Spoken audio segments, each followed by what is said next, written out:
Саламатсыздар ма, құрметті оқушылар? Бүгінгі сабақтың тақырыбы қазақтың ұлттық ойындары асық ату.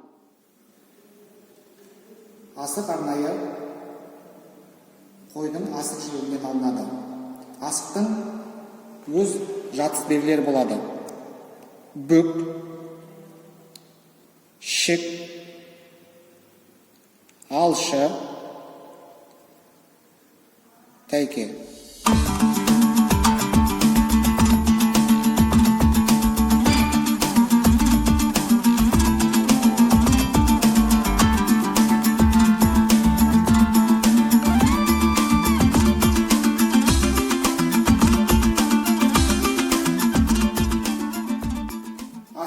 Асық ату ойынының ережесі: алдымен шеңбер сызылады, ортаңғы сызыққа ойыншы асықтар тізіліп бір қатарға қойылады. Ойыншылар шеңберден 4 метр сызықтан өлшенген сызықтан асық ату ойынын бастайды.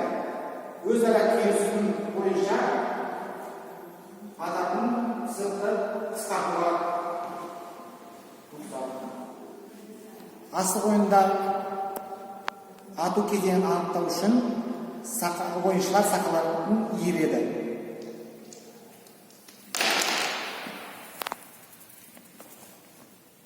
Екі сақада ішік жатқанда тағы да иіреміз.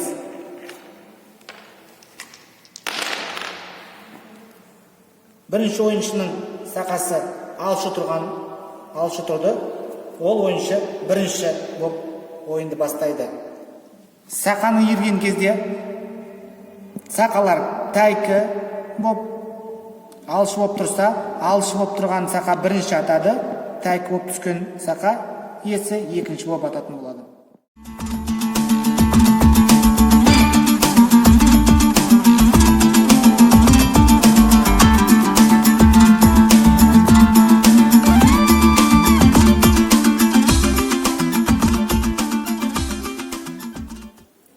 Асық ату ойыны ортадағы асықтар шеңберден барлығы шыққанша жалғасады.